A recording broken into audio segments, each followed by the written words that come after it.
Dans votre entreprise, pour récompenser une performance exceptionnelle ou distinguer un comportement particulièrement exemplaire, il est peut-être habituel de distribuer des primes. Dans certaines professions, comme les commerciaux ou les traders, les primes et les bonus peuvent d'ailleurs constituer une part très significative de la rémunération. Alors il en est de même pour les dirigeants lorsqu'ils reçoivent des stock options et autres actions gratuites, à condition que l'entreprise atteigne certains seuils de performance.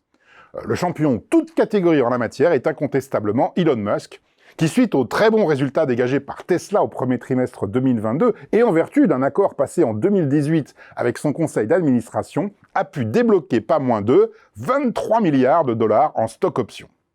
Alors, attribuer des primes et des bonus est ainsi généralement considéré comme un bon moyen d'aligner la performance des individus avec celle de l'entreprise, et plus largement comme une manière simple et efficace de récompenser celles et ceux qui obtiennent les meilleurs résultats. La plupart des entreprises y ont recours, tout comme la quasi-totalité des services publics. Selon les statistiques officielles, 23,6% du salaire brut des fonctionnaires français sont ainsi composés de primes et indemnités. Or, les primes ont un inconvénient majeur, elles sont solubles. Si l'on vous donne de l'argent pour récompenser quelque chose, une fois arrivé sur votre compte en banque, cet argent va perdre toute sa spécificité et vous vous en servirez exactement de la même manière que le reste de vos revenus. La prime était supposée saluer un succès méritant d'être distingué et elle ne fait qu'alimenter le pot commun de vos dépenses quotidiennes. Une fois transformée en argent, la récompense perd toute spécificité.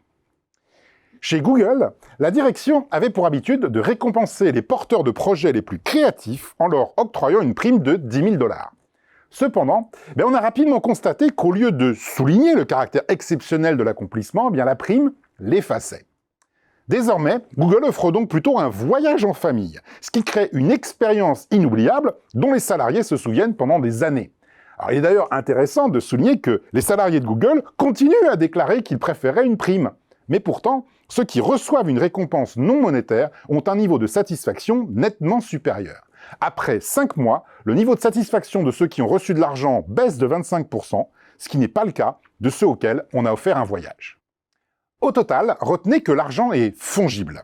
La joie qu'il procure se dissout rapidement, alors que les souvenirs procurés par une récompense non monétaire équivalente durent pour toujours. Par conséquent, si vous voulez réellement distinguer certains de vos collaborateurs, plutôt que de leur attribuer des primes et des bonus, offrez-leur des voyages, des participations à des événements exceptionnels ou des cadeaux. La distinction n'en sera que plus durable et leur plaisir plus pérenne.